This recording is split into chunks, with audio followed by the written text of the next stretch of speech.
Air India express Dubai నుంచి Boeing 737-800 serial number గల ఈ దుబాయ్ నుంచి వచ్చేటువంటి ఈ విమానం క్రాష్కి గురైంది. సుమారుగా 18 మంది దీంట్లో మరణించారు. 172 మందికి చాలా తీవ్రంగా గాయాలయ్యాయి. అయితే ఆ తర్వాత 2010లో కూడా ఘటన చోటు చేసుకుని ఎయిర్ ఇండియా ఎక్స్ప్రెస్ సంబంధించింది సేమ్ 737-800 గల ఇటువంటి ఫ్లైటే గతంలో కూడా వెళ్ళింది. అయితే ఇది కూడా దుబాయ్ నుంచి రన్వే పైనే ఈ గ్యాంగ్ ఇన్సిడెంట్ జరిగింది. సో దీంట్లో మంగళూరు ఇంటర్నేషనల్ ఎయిర్పోర్ట్లో చోటు చేసుకుంది. 158 మంది మరణించారు. 8 మంది మాత్రమే దాంట్లో కొంత క్షతగాత్రులుగా బయటపడ్డారు. సో అంతకుముందు 2000 సంవత్సరంలో కూడా ఇటువంటి విధంగా క్రాషింగ్ జరిగింది. అది రెసిడెన్షియల్ ఎస్టేట్ ఆఫ్ పాట్నాకు సంబంధించినటువంటి హాస్పిటల్ విజువల్స్ చూస్తున్నాం మనం. చూడండి, వారందరికీ కూడా స్ట్రెచర్స్ పైన పరుగులు తీస్తున్నారు. స్ట్రెచర్స్ పైన పడుకోబెట్టి అందరూ పరుగులు తీస్తున్నారంటే ఎంతటి ప్రమాదం చోటు చేస్తున్నారో చేసుకోండి. స్ట్రెచర్స్ పైన పడుకోబెట్టి పరుగులు తీస్తున్నారు. హాస్పిటల్ లోపలికి ఒకసారిగా పరుగులు తీస్తున్నారు.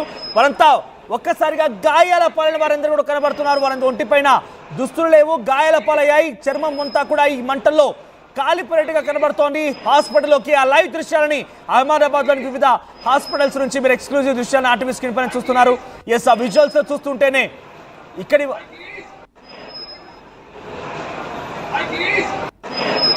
ప్రజెంట్ అది జనావాసాల మధ్యలో కుప్పకూలిపోయింది కాబట్టి అది జనావాసాల్లో ఇబ్బంది పడిపోయి గాయాల పడిన వారా లేదంటే ఆ ఫ్లైట్లో ఉన్న వారిని ఇంకా తెలియాల్సి ఉంది. సో పెద్ద ఎత్తున అందరినీ కూడా హాస్పిటల్ తరలిస్తున్నారు. డెఫినెట్గా ఇది ఒక సంచలనంగా మారే అవకాశం ఉంది. బిగ్గెస్ట్ క్యాజువాలిటీస్ నమోదే అవకాశం ఉన్నాయి. గతంలో కూడా ఇందాక చెప్పినట్టుగా 2020లో జరిగినటువంటి ఘటనలో 18 మంది మరణించారు. 2010లో 158 మంది మరణించారు. అంతకంటే ముందు 1996లో కూడా జరిగింది. అప్పుడు సుమారుగా 349 మంది మరణించారు. అంతకంటే ముందు 1993లో 55 మంది. సో ప్రజెంట్ ఈ ఘటనలో ఎటువంటి మరణాల సంఖ్య నమోదవుతున్నది కాస్త భయాందోళనకు గురి చేస్తోంది, అందరినీ ఆందోళనకు గురి చేస్తోంది. సో 133 మందితో ఈ ఫ్లైట్ స్టార్ట్ అయింది అహ్మదాబాద్ ఎయిర్పోర్ట్ నుంచి. అది లండన్ వైపుగా వెళ్లాల్సి ఉంది. సో 1:17 సమయంలో టేక్ ఆఫ్ అయిన తర్వాత కొన్ని క్షణాల్లోనే ఈ ఫ్లైట్ ప్రమాదానికి గురైంది. సో తాజాగా ఈ ఫ్లైట్ సంబంధించి టేక్ ఆఫ్ సమయంలోని ప్రమాదం చోటు చేసుకుంది. అప్పుడు కూడా 787-800 బోయింగ్ డ్రీమ్ లైనర్ ఇది.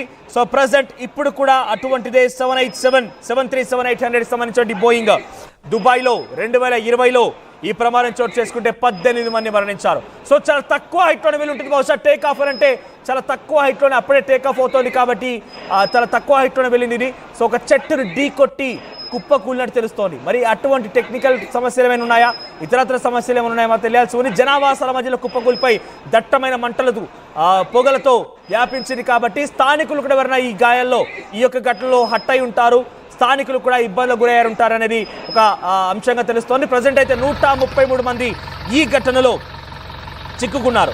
సో ఇప్పటికీ ఇంకా ఎటువంటి సమస్యలు ఉన్నాయి, ఎటువంటి సమస్యల కారణంగా ఇది అలా జరగాల్సి వచ్చింది, ఫ్లైట్ గల సమస్యలు ఇంకా తెలియాల్సి ఉంది. కానీ ప్రజెంట్ అయితే అహ్మదాబాద్ ఎయిర్పోర్ట్ నుంచి టేక్ ఆఫ్ అయినటువంటి కొన్ని క్షణాల్లోనే ఈ ప్రమాదం చోటు చేసుకుంది. 242 మంది ప్రయాణించగల సామర్థ్యమైనటువంటి Air India Boeing 787.8 Dreamliner గల ఈ ప్లైన్లో సుమారుగా 133 మంది లండన్ వైపుగా ప్రయాణిస్తున్నారు. సో అహ్మదాబాద్లో టేక్ ఆఫ్ అయినటువంటి కొన్ని క్షణాల్లోనే ఈ ప్రమాదం జరిగింది. దీంతో ఒక్కసారిగా చెట్టును తగడంతో కుప్పకూలిపోయింది. అయితే సమీపంగా నివాస ప్రాంతాల ఈ ఫ్లైట్ యాక్సిడెంట్ జరిగింది కాబట్టి అక్కడి ఎవరైనా హట్ అయ్యారా లేదంటే ఇతర ప్రాంతాలు ఎవరైనా హట్ అయ్యారో తెలియాల్సి ఉంది. హాస్పిటల్ దృశ్యాలు ఎక్స్క్లూజివ్ ఆర్టీవీ స్క్రీన్ పై చూస్తున్నారు. స్ట్రెచర్స్ పైన ఆ క్షతగాత్రుల్ని తరలిస్తున్నారు. అయితే కొన్ని 10ల సంఖ్యలోనే మరణాలు ఉండే అవకాశం ఉంది. కానీ ఇంకా అఫీషియల్ అనౌన్స్మెంట్ రావాల్సి ఉంది. ఈ మంటల్లో చిక్కుని 10ల సంఖ్యలోనే మరణాలు సంభవించి ఉంటాయి. కానీ అప్డేట్స్ రావాల్సి ఉంది ఎటువంటి మరణాలు సంభవించాలి. కొన్ని గతంలో కొన్ని చరిత్రలు చూస్తే కనుక 2020లో ఇటువంటి యాక్సిడెంట్ జరిగినప్పుడు సుమారుగా 18 మంది మరణించారు. అంతకంటే ముందు 50 మంది, అంతకంటే ముందు 150 మంది, అంతకంటే ముందు 350 మంది. అంటే వరుసగా ఈ ప్రమాదాల తాలూకు మరణాల సంఖ్య పెరుగుతూనే ఉంది. మరి ఈసారి ఈ ప్రమాదంలో ఎంతమంది మరణించారని ఇంకా తెలియాల్సి ఉంది. 133 మంది ప్రయాణిస్తున్నారు. 242 మంది స్ట్రెంత్ గల ఆ సామర్థ్యం గల ఈ ఫ్లైట్లో ప్రజెంట్ 133 మంది కూడా ఇందులో చిక్కున్నారు. జనావాసాల మధ్య కుప్పకూలిపోవడంతో స్థానికంగా కూడా ఇబ్బంది కలిగి ఉంటుంది. ఒక్కసారిగా మంటలు వ్యాపించడంతో ఆ మంటలు కూడా స్థానికంగా ఇబ్బందులు గురి చేసి ఉంటాయి. ఈ దట్టమైన పొగ చాలా మంది కూడా అపస్మారక స్థితిలో నెట్టబడి ఉంటుంది. శ్వాస తీసుకోవడం కూడా ఇబ్బందికరంగా మారిన సిచ్యువేషన్ ఒక్కసారిగా అక్కడ మారిపోయింది. So present air India Boeing 787.3 dream liner గల ఈ ఫ్లైట్ అహ్మదాబాద్ మీదుగా లండన్ వెళ్తోంది. అహ్మదాబాద్ నుంచి స్టార్ట్ అయింది. టేక్ ఆఫ్ అయినటువంటి క్షణాల్లోనే ఈ ఘటన చోటు చేసుకుంది. అక్కడికి 12 ఫైర్ ఇంజన్లు చేరుకున్నాయి. 12 ఫైర్ ఇంజన్లు చేరుకొని అక్కడ మంటలను ఆర్పే ప్రయత్నం చేస్తున్నాయి. సో ప్రజెంట్ టేక్ ఆఫ్ కొన్ని క్షణాల్లోనే ఈ యొక్క ప్రమాదం చోటు చేసుకుంది. అంటే అక్కడ ఎంతమంది మరణించాలని ఇంకా అఫీషియల్ అనౌన్స్మెంట్ రావాల్సి ఉంది. ఇంకా అఫీషియల్గా అనౌన్స్ చేయలేదు, కానీ కొన్ని పదుల సంఖ్యలోని మరణాలు సంభవించాయనేది మాత్రం చాలా స్పష్టంగా అర్థమవుతోంది. సో ప్రజెంట్ అహ్మదాబాద్ ఎయిర్పోర్ట్ అధికారులు ఇంకా అఫీషియల్ అనౌన్స్మెంట్ చేయాల్సి ఉంది. ఎంతమంది మరణించారు, ఎంతమంది సేఫ్గా ఉన్నారు, క్షతగాతులు ఎంతమంది, వారి వివరాలు ఇంకా తెలియాల్సి ఉంది. స్థానికంగా అక్కడ నివాస మధ్యలోనే ఈ ప్రమాదం జరిగింది కాబట్టి స్థానికంగా కూడా ఎవరైనా హట్ అయ్యారా, ఏం జరిగి ఉంటుందని మాత్రం కాస్త ఆసక్తి రేపుతోంది. ఇంకా మెగానీ విలేజ్లో, మెగానీ గ్రామంలో ఒక చెట్టును ఢీకొని ఈ ప్రమాదం చోటు చేసుకుని సమీపంలోని సివిల్ ఆసుపత్రిలో ఈ క్షతగాతులందరూ కూడా చికిత్స అందిస్తున్నట్టు తెలుస్తోంది. సో టేక్ ఆఫ్ అయిన వెంటనే కుప్పకూలిపోయింది. విమానంలో సుమారుగా 242 మంది ప్రయాణికులు సామర్థ్యం. అంటే ఇంకా డీటెయిల్స్ అందాల్సి ఉంది. ఎప్పటికప్పుడు డీటెయిల్స్ మేము తెలుసుకుంటున్నాం కాబట్టి మరొక బిగ్ అప్డేట్ అంతోంది. ఇందులో 133 మంది కాదు, 242కి 242 మంది ప్రయాణికులు ఉన్నారు. సో ఇనిషియల్గా అందిన ఇన్ఫర్మేషన్ మేరకి అది 133 మంది అని చెప్తున్నారు. కానీ ఇప్పుడు అది 133 కాదు, 242 మంది ప్రయాణికులతో ప్రయాణిస్తున్నటువంటి ఈ ఫ్లైట్ సో ప్రమాదానికి గురైంది. ఈ ప్రమాదంలో ఇంకా ఎంతమంది మరణించారు, ఏం జరుగుతుందని మాత్రం కాస్త ఆసక్తి రేపుతోంది. ప్రస్తుతానికైతే ఈ ఫ్లైట్కి సంబంధించి రెస్క్యూ ఆపరేషన్స్ కొనసాగుతున్నాయి. దట్టమైనటువంటి మంటలు కమ్ముకున్నాయి. సో ఈ మంటలను ఆర్పేందుకు 12 ఫైర్ ఇంజన్లు అక్కడ చేరుకున్నాయి. సో దాంట్లో ఈ ఘటన పైన హోంమంత్రి అమిత్ షా గుజరాత్ సీఎంతో మాట్లాడి తెలుస్తోంది. క్రాషింగ్ ఘటన పైన వెంటనే సమస్యను అక్కడ అధికారులతోని ఆరా తీస్తున్నారు. సో ఎప్పటికప్పుడు తాజా సమాచారం తెలుసుకుంటున్నారు. సో 12 మంది క్రూ మెంబర్స్ ఉన్నారు, 230 మంది ప్యాసింజర్స్ ఉన్నారు. సో మొత్తం మీద 242 మంది ఈ ఫ్లైట్లో ప్రయాణిస్తున్నారు. ఈ ఘటనలో సుమారుగా ఇంకా ఎంతమంది మరణించారని తెలియాల్సి ఉంది. వారందరూ కూడా సమీపంలోని సివిల్ ఆసుపత్రికి తరలిస్తున్నట్టు తెలుస్తోంది. సో 12 మంది క్రూ మెంబర్స్, 230 మంది ప్యాసింజర్స్. సో మొత్తం మీద 242 మంది తో ఈ ఫ్లైట్ స్టార్ట్ అయింది. టేక్ ఆఫ్ కి తీసుకుంది. క్షణాల్లోనే మెగానీ విలేజ్ దగ్గర ఈ ఘటన చోటు చేసుకున్నట్టు తెలుస్తోంది. సో 12 ఫైర్ ఇంజన్లు చేరుకున్నాయి. ఆ సమస్యని మంటలు ఆర్పేందుకు ప్రయత్నం చేస్తున్నాయి. హోంమంత్రి అమిత్ షా ఎప్పటికప్పుడు ఈ ఘటన పైన ఆరా తీస్తున్నారు. గుజరాత్ ముఖ్యమంత్రితో ఆయన ఫోన్లో సంప్రదింపులు జరుపుతున్నారు. సో అక్కడ జరిగిన ఘటన పైన ఆయన ఎప్పటికప్పుడు తాజా సమాచారం తెలుసుకుంటున్నారు. So Air India flight started from Ahmedabad to London, crashes in Ahmedabad. జనావాసాలో మెగానీ విలేజ్ లో ఈ ప్రమాదం చోటు చేసుకున్నట్టు తెలుస్తోంది. మాజీ సీఎం విజయ్ రూపాని కూడా ఆ ఫ్లైట్ లో ఉన్నారట. బిగ్గెస్ట్ బ్రేకింగ్ న్యూస్ అంతోంది. ఆయన విజయ్ రూపాని మాజీ ముఖ్యమంత్రి కూడా ఈ ఫ్లైట్ లో ఉన్నట్టుగా సమాచారం అంతోంది. మరి డీటెయిల్స్ తెలియాల్సి ఉంది. దీనికి సంబంధించి మరిన్ని అప్డేట్స్ మా ప్రతినిధి సచిన్ అందిస్తారు. Sachin, so present flight accident సంబంధించిన అప్డేట్స్ ఏంటి? సుమారుగా 242 మందితో ఈ ఫ్లైట్ అహ్మదాబాద్ నుంచి లండన్ వైపుగా టేక్ ఆఫ్ అయింది. క్షణాల్లోనే కుప్పకూలిపోయి జనవాసాల మధ్యలో ఒకసారి కుప్పకూలిపోయి దట్టమైన మంటలు వ్యాపించాయి. అప్డేట్స్ ఏంటి? ప్రెసెంట్ అయితే మాత్రం రెస్క్యూ ఆపరేషన్స్ కంటిన్యూ అవుతున్నాయి. మనోజ్, తీవ్రమైన మొత్తం ప్రభుత్వ యంత్రాంగం అంతా కూడా ప్రస్తుతం అహ్మదాబాద్ ప్లేన్ క్రాష్ కి సంబంధించి అందరూ నిమగ్నం అంటే అర్థం చేసుకోవచ్చు. మీరన్నిటిగా కొద్దిసేపటి క్రితం మాజీ ముఖ్యమంత్రి విజయ్ రూపాని కూడా ఆ ఫ్లైట్ లో ఉన్నారు అంటూ కూడా ప్రస్తుతం చర్చ జరుగుతోంది. ఇంకా ఎక్కడ కూడా ధృవీకరణ రాలేదు. ప్రస్తుతం అయితే మాత్రం రెస్క్యూ ఆపరేషన్స్ ఊపందుకున్నాయి. ఈ ఘటనకు కారణం ఏంటి, అసలు ఎలా జరిగిందనే అంశానికి సంబంధించి ప్రస్తుతం అయితే మాత్రం వీళ్ళందరూ కూడా దాని మీదే కాన్సన్ట్రేషన్ చేయడం జరిగింది అర్థం చేసుకోవచ్చు. మరి ముఖ్యంగా లండన్ కి వెళ్లాల్సిన బోయింగ్ 7878 డ్రీమ్ లైన్ ఇది 242 మందితో వెళ్తోంది. ఇది మెఘానీ ఏరియా దగ్గర అహ్మదాబాద్ ఎయిర్పోర్ట్ కి సంబంధించి మెఘానీ దగ్గర ఇది క్రాష్ కి గురైనట్టుగా తెలుస్తోంది. దాంతోపాటు మరీ ముఖ్యంగా 230 మంది ప్యాసింజర్లు దాంట్లో, అలాగే 12 మంది క్రూ మెంబర్స్ దాంట్లో ఉన్నారు. ఇక్కడ వినిపిస్తున్న మాట ఏంటంటే కనుక ఈ ఫ్లైట్ కి సంబంధించి ఎయిర్ ఇండియా 171 ఈ ఫ్లైట్ గా దీన్ని గుర్తించినట్టుగా తెలుస్తోంది. 1:10 ప్రాంతంలో ఈ ఘటన చోటు చేసుకుంది. మరి ముఖ్యంగా సర్దార్ వల్లభాయ్ పటేల్ ఇంటర్నేషనల్ ఎయిర్పోర్ట్ అహ్మదాబాద్ కి సంబంధించి ఇక్కడ ఈ ఘటన మీద ప్రస్తుతం విచారణ మాత్రం ప్రారంభమవుతోంది. ముందు రెస్క్యూ ఆపరేషన్ సంబంధించి ఎవరెవరు ఉన్నారు, ఏ సంఖ్యలో ఉన్నారు, దాంతో పాటు ఎటువంటి జాగ్రత్తలు, మరి ముఖ్యంగా రెస్క్యూ ఆపరేషన్స్ ని ఎలా స్పీడప్ చేయాలి, దీని మీద ప్రభుత్వ యంత్రాంగం అంతా కూడా ప్రస్తుతం నిమగ్నమైందని అర్థం చేసుకోవచ్చు. దాంతో పాటు ఇంకా ఎవరెవరు ఉన్నారు, దాంట్లో ఉన్న ప్రముఖులు ఎవరు, ఆ డీటెయిల్స్ ఉంటాయి. ప్యాసింజర్ డీటెయిల్స్ ని కొన్నిటిని బయటకు చెప్పే ప్రయత్నం చేస్తున్నారు. మరి ముఖ్యంగా మొట్టమొదటిగా అక్కడ కాన్సన్ట్రేషన్ అంతా కూడా అసలు ఘటనకు సంబంధించి ఎలా జరిగింది, దాంతో పాటు ప్రస్తుతం ఎటువంటి పరిస్థితులు ఉన్నాయి వీటి మీద ఉంది. ఏవియేషన్ మినిస్టర్ మన ఏవియేషన్ మినిస్టర్ రామ్మోహన్ నాయుడు కూడా ప్రస్తుతం అక్కడికి చేరుకున్నట్టుగా తెలుస్తోంది. Civil aviation minister Kinjarapu Rammohan Naidu కూడా ఘటనా స్థలానికి చేరుకోబోతున్నారు. బోయింగ్ 787 కి సంబంధించి ఈ ఘటన మీద ఆయన కూడా ఎంక్వైరీ చేయబోతున్నారు. అక్కడ కూడా పరిస్థితిని అడుగు తెలుసుకోబోతున్నారు. ఇప్పటికే ప్రభుత్వ యంత్రాంగం అంతా కూడా అక్కడికి కదిలింది.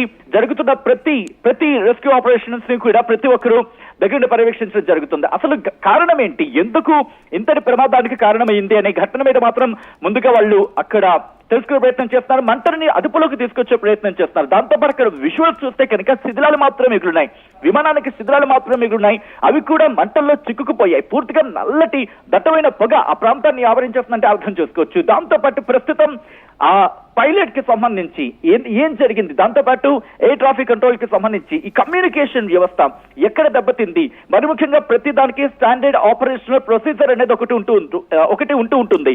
ఈ స్టాండర్డ్ ఆపరేషనల్ ప్రొసీజర్ ఎక్కడ రైట్ సచిన్ హోల్డ్ ఆన్ ఒకసారి మనం ఎయిర్ ఇండియా ట్వీట్ చూద్దాం. ఇక్కడ ట్వీట్ చూడండి. Flight A171 operating Ahmedabad to London Gatwick was involved in an incident today 12 June 2025. This moment we are ascertaining the details and will share the further updates at the earliest on airindia.com and on your X handle అంటూ చేశారు. అంటే అక్కడ ప్రమాదానికి గురైనటువంటి ఘటన పైన మేము ప్రస్తుతానికి ఆ ఘటనలో ప్రమాదాన్ని అంచనా వేస్తున్నాము, మీకు మరి కాసేపట్లోనే మరింత సమాచారం అందిస్తామన్నటువంటి ట్వీట్ ని ఎయిర్ ఇండియా తన అఫీషియల్ ట్విట్టర్ అకౌంట్ ద్వారా వెల్లడించింది. అయితే ఒకసారి మనం చూస్తే 1996లో గతంలో సౌదీ అరేబియన్ ఎయిర్లైన్స్ సంబంధించిన ఫ్లైట్ అటు కజకిస్తాన్ ఎయిర్లైన్స్ ఫ్లైట్ తో ఢీకొనింది. ఢీ యొక్క ప్రమాదంలో సుమారుగా 349 మంది మరణించారు. 1996 ఈ విమాన ప్రమాదం తర్వాత ఇది అతిపెద్ద ప్రమాదంగా మారే అవకాశం ఉంది. 242 మంది ఈ ఫ్లైట్ లో ప్రయాణిస్తున్నారు. ఒక్కసారిగా జనావాసాల మధ్యలో ఈ ఫ్లైట్ కుప్పకూలిపోవడంతో దట్టమైనటువంటి పొగలు మంటలు కమ్ముకున్నాయి. ఈ నేపథ్యంలో 242 మంది ప్రయాణికుల పరిస్థితి ఏంటి అనేది ఆరా తీస్తున్నారు. అక్కడ రెస్క్యూ ఆపరేషన్స్ కొనసాగుతున్నాయి. సో చాలా మంది జనావాసాల్లో కుప్పకూలిపోయింది కాబట్టి అక్కడ జనావాసాల మధ్యలో కూడా కుప్పకూలిన నేపథ్యంలో సామాన్యులు కూడా ఇబ్బంది పడే ఉంటారు. వారంతా నివాసాలను వారంతా కూడా ఇబ్బంది పడే. ఎస్ లైవ్ దృశ్యాలు చూడండి. Yes biggest first photograph RTV screen పై ఎక్స్క్లూజివ్ గా మీరు చూస్తున్నారు. ఆ దృశ్యాలని, ఆ క్రాషింగ్ సంబంధించిన దృశ్యాలని, ఎయిర్ ఇండియా విమానానికి సంబంధించిన క్రాషింగ్ దృశ్యాలు ఇవే. సో ఆ కుప్పకూలిపోయిన చిత్రాలు మీరు ఆర్టీవీ స్క్రీన్ పైన చూడొచ్చు. పూర్తిగా కుప్పకూలిపోయిన తర్వాత 2 భాగాలుగా అయిపోయినాయి. చిత్రాలు మాత్రం మిగిలి ఉన్నాయి. ఏ మాత్రం ఇక్కడ మలుసుల ఆనవాళ్ళు కనిపించలేదు. ఒక చెట్టును ఢీకొని ఈ ప్రమాదం జరిగింది. సో అక్కడ చిత్రాలు పూర్తిగా కూడా మంటల్లో పూర్తిగా కాలి బూడిదైపోయాయి. అక్కడ మనుషులు ఆనవాళ్ళు లేవు. పూర్తిగా ఆ ఫ్లైట్ 2 ముక్కలుగా విరిగిపోయి కనబడుతోంది. సుమారుగా మనకంత ఇన్ఫర్మేషన్ ప్రకారంగా 18 ముక్కలు అయిపోయింది. 1 కాదు 2 కాదు, ఇవన్నీ కూడా విడివిడి భాగాలుగా ముక్కలు అయిపోయింది ఫ్లైట్ అంతా కూడా. సో మరి అక్కడ లోపల మన పరిస్థితి అర్థం చేసుకోండి. ఫ్లైట్ దృశ్యాలే, ఫ్లైట్కి సంబంధించిన ఎక్స్క్లూజివ్ దృశ్యాలే వెరీ ఫస్ట్ ఆర్టీవీ మీకు ఆ ఫోటోని చూపించే ప్రయత్నం చేస్తున్నాను. సో ఆ ఫోటోలో చూడండి, అక్కడ ఫ్లైట్కి సంబంధించిన ఆనవాళ్ళు ఏమీ లేవు. పూర్తిగా ముక్కలు అయిపోయింది, తునకలు అయిపోయింది.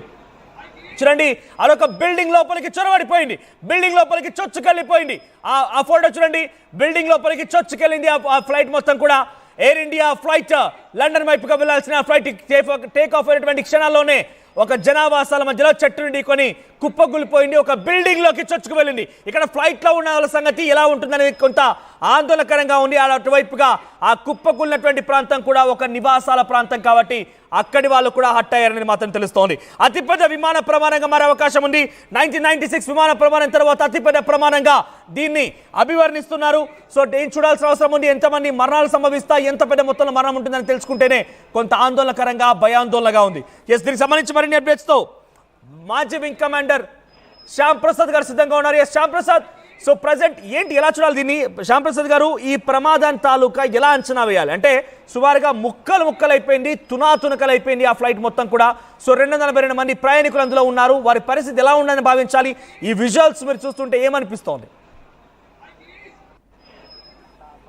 చిక్కుకున్న వాళ్ళకి, ఆ విమానంలో ఉన్న వాళ్ళకి, కింద ప్రదేశంలో ఆ ఇళ్ల దగ్గర ఉన్న వాళ్ళకి నా సానుభూతి, సంవేదన ప్రకటిస్తున్నానండి. ముందుగా వాళ్ళందరూ వీలైనంత మంది క్షేమంగా ప్రాణాలతో ఉండాలని కోరుకుంటున్నాను. నంబర్ 1. నంబర్ 2 ఏంటంటే, ఇటువంటి ప్రమాదాలు 3 రకాలుగా జరుగుతాయి సార్. ఒకటి బర్డ్ హిట్ వల్ల, పక్షి ఢీకొనడం. దీన్ని ఫ్లైట్ సేఫ్టీ ఇష్యూ అంటారు. రెండవది ఇంజిన్ ఫెయిల్యూర్, దీన్ని టెక్నికల్ డిఫెక్ట్ అంటారు. మూడవది పైలట్ ఎర్రర్ అంటే హ్యూమన్ ఎర్రర్ అంటారు. ఈ మూడు కూడా హెచ్డి అనేది, టీడీ అనేది, ఎఫ్ఎస్ అనేది, ఫ్లైట్ సేఫ్టీ అని, ఈ మూడు కూడా డీటెయిల్డ్ ఎంక్వైరీ తర్వాత తెలియాల్సిన విషయాలు. ఇప్పుడు వెంటనే ఏం చేస్తారంటే రెస్క్యూ అండ్ రీహాబిలిటేషన్ మీద అన్ని మొత్తం మీరు అన్నారు కదా మంత్రి గారు అక్కడికి వెళ్తున్నారని, తర్వాత అక్కడ వాళ్ళు అంబులెన్సెస్, ఫైర్ సర్వీసెస్ ఉన్నాయని, వాళ్ళందరూ కూడా ఏం చేస్తారంటే వచ్చే 24 గంటల లోపల ఎంత వీలైనంత మందిని కాపాడడం, వీలైనంత వరకు ఆస్తి నష్టాన్ని కాపాడడానికే ప్రయత్నిస్తారు. రైట్ శ్యాంప్రసాద్ గారు, ఎస్ మరొక మన విజువల్స్ లో చూస్తున్నాం ఎక్కడి నుంచి, అహ్మదాబాద్ నుంచి లండన్. ఎస్ ఆ విజువల్స్ చూడండి, live visuals. Yes flight move అవుతోంది, టేక్ ఆఫ్ అయింది, ఒక్కసారిగా అక్కడ ఆ ల్యాండ్ అవుతున్న ఎక్స్క్లూజివ్ దృశ్యాలు మీరు చూస్తున్నారు. ఎస్ చూడండి, ఆ నివాసాలపై పడిపోతుంది, ఒక చెట్టుని ఢీ కొట్టి ఆ బిల్డింగ్ లోపలికి చొచ్చుకు వెళ్ళింది. ఎస్ మంటలు వ్యాపించాయి, ఒక్కసారిగా పడిపోగానే దట్టమైన మంటలతో ఆ మేఘాని ప్రాంతం మొత్తం కూడా అల్లాడిపోయింది. ఆ ఫ్లైట్ ఒక్కసారిగా టేక్ ఆఫ్ అయినటువంటి సిచ్యువేషన్ నుంచి పూర్తిగా నేల కతికిపోయింది, పూర్తిగా నేల కొరిగింది. మరి దీనికి గల ప్రమాదం గల కారణం తెలియాల్సి ఉంది. కానీ చూడండి, ఆ ఫ్లైట్ దృశ్యాలను చూస్తుంటేనే కళ్ళు చెదిరిపోతున్నాయి, రోమాలు నిక్కపొడుస్తున్నాయి, భయాన్ని పట్టుకున్న పరిస్థితి కనబడుతుంది. ఎందుకంటే అక్కడ విజువల్స్ చూడండి, గమనిస్తూ ఉండండి. ఆ విజువల్స్ లో ఫ్లైట్ అలా ఆ ఇంటిపైకి, చెట్టుపైకి తొచ్చుకు వచ్చింది. ఎస్ అక్కడ ఫ్లైట్ చూడండి, మళ్ళీ మీకు చూపిస్తున్నాను ఆ ఎక్స్క్లూజివ్ దృశ్యాలని. వెరీ ఫస్ట్ ఆన్ టీవీ మీరు చూస్తున్నారు.